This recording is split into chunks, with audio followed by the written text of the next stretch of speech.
Assalamualaikum warahmatullahi ta'ala wabarakatuh. Saya minta kepada ustadz-ustadz seperti Abdul Somad, Anda kalau memang betul-betul menjadi ustadz, ajarkan kesejukan kepada umat. Fatwa-fatwa yang Anda sampaikan itu, apapun ajaran Anda, apapun tafsir yang Anda pegang, tolong jangan giring kami kepada arah kebencian, caci maki, kekerasan yang justru ingin memberikan kebinasaan-kebinasaan kepada orang lain, termasuk menghalalkan darah orang lain atas nama agama. Saya minta hentikan semua ini sebelum Anda sendiri kemudian menyesal karena Islam ini akan terpuruk karena fatwa-fatwa yang Anda keluarkan itu. Betul-betul ini akan menggiring umat kepada arah perpecahan dan pertikaian. Jangan kemudian atas nama tafsir-tafsir Anda sendiri, kemudian Anda memberikan anjuran-anjuran dan memberi penegas, legalisir terhadap umat. Kalau Anda memang mengaku sebagai seorang pendakwah Islam. Terima kasih. Assalamualaikum warahmatullahi wabarakatuh. Apakah iblis itu hanya ingin menggoda umat muslim aja Pak Ustaz? Ya, iblis hanya menggoda orang yang beriman. Makanya jarang-jarang orang kafir kerasukan setan. Yang kerasukan setan itu orang baik-baik. Jarang, saya belum pernah nengok Cina kerasukan setan. Pernah tak Ahok itu kerasukan setan? Enggak, setannya juga pernah. Karena sesama setan dilarang saling menggoda. Wah, enaknya jadi umat Islam ya. Sebaliknya, jika seandainya ada orang Kristen yang bilang begitu ke Abdul Somad, gimana menurut teman-teman Muslim? Apakah ketika orang Kristen menghina Abdul Somad dalam gereja itu boleh? Atau barangkali menurut Muslim kebenaran itu letaknya pada mulut berbisa yang hobinya menghina orang lain? Oh, itu bukan ajaran Islam Bu Fatimah, tapi oknum. Loh, ini yang bicara ulama loh. Masa dirimu yang lebih ngerti daripada Abdul Somad? Abdul Somad punya sejuta umat lah, ente yang jadi umatnya. Masa lebih pintar daripada Abdul Somadnya? Abdul Somad dan umat Islam harus tahu bahwa kita sekarang berada di tengah zaman internet dan bukan zaman jahiliyah. Itu harus disadari ya. Jangan pura-pura tidak tahu, setiap ceramahmu akan diakses orang dengan sangat mudah. Jadi ketika kamu berceramah menghina orang dan menghina agama orang, tentu menjadi konsumsi publik.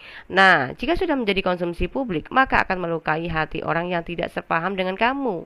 Seorang ulama, masa nggak tahu risiko ini? Jangan lempar batu sembunyi tangan dong, alias merasa tidak punya salah begitu. Kemudian, doktrin kebencian yang kamu sebarkan pada pengikutmu akan diimani oleh orang awam seperti halnya yang diajarkan ustadz dalam masjid. Oke, apakah yang kalian lakukan ini adalah kebenaran?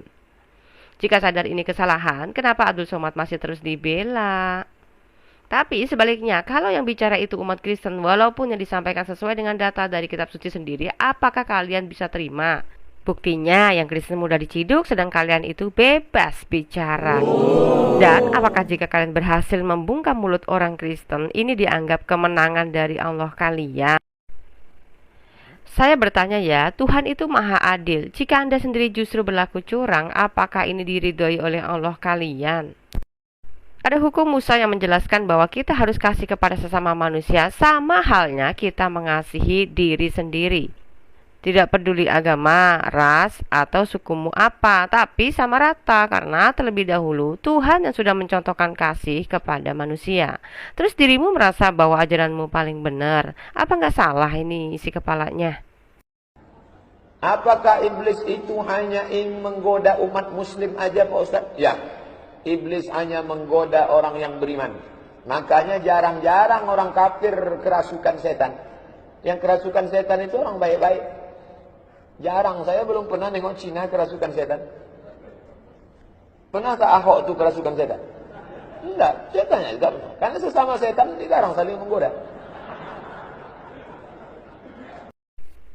Kalau setan itu hanya menggoda orang baik, dan orang baik menurut Abdul Somad itu hanya Islam, berarti orang baik yang suka teriak-teriak halal darah dan nafsu membunuh itu termasuk orang baik yang sedang kerasukan setan gitu ya, Tat? Kan kata UAS hanya orang baik yang suka kerasukan setan. Apakah iblis itu hanya ingin menggoda umat muslim aja Pak Ustaz? Ya, iblis hanya menggoda orang yang beriman. Oh, jadi menurut Abdul Somad, setan itu hanya menggoda orang yang beriman toh, dan yang dimaksud orang beriman kan Islam, begitu ya?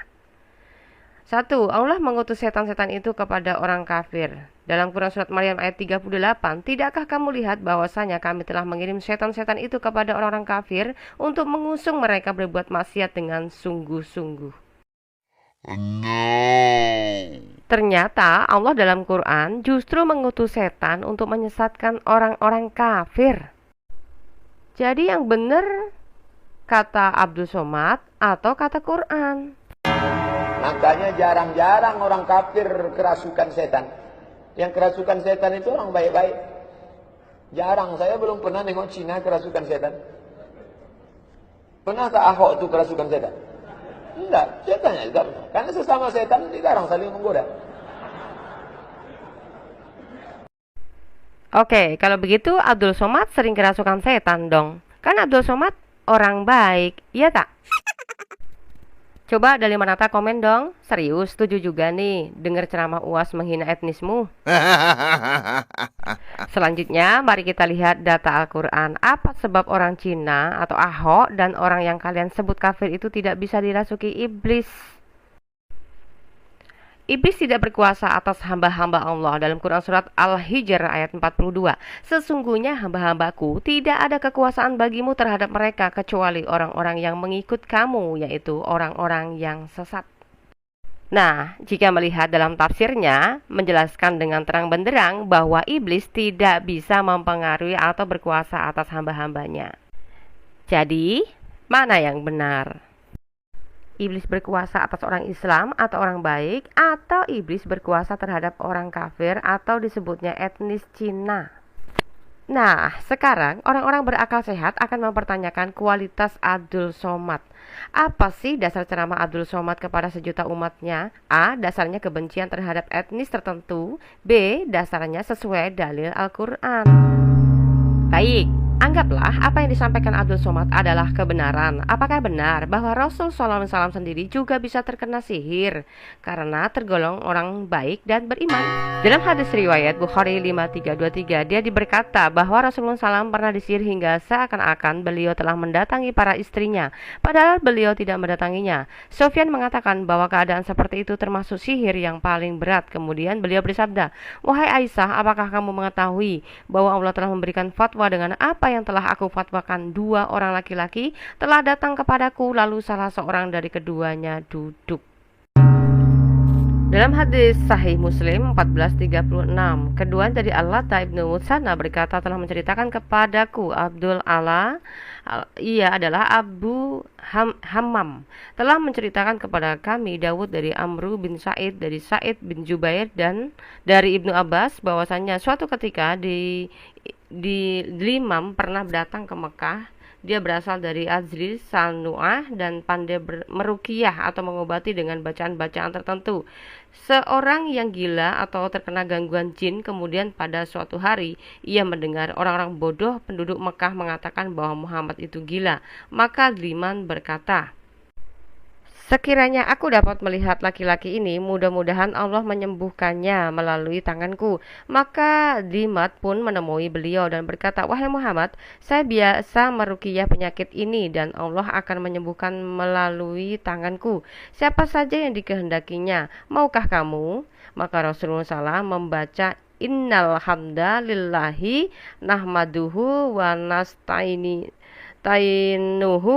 man yahdihillahu fala mudhillalahu wa man yudlil fala hadliyalahu wa asyhadu an la ilaha illallah wa adahu la syarikalahu wa asyhadu anna Muhammad abduhu wa rasulullahi amma ba'du."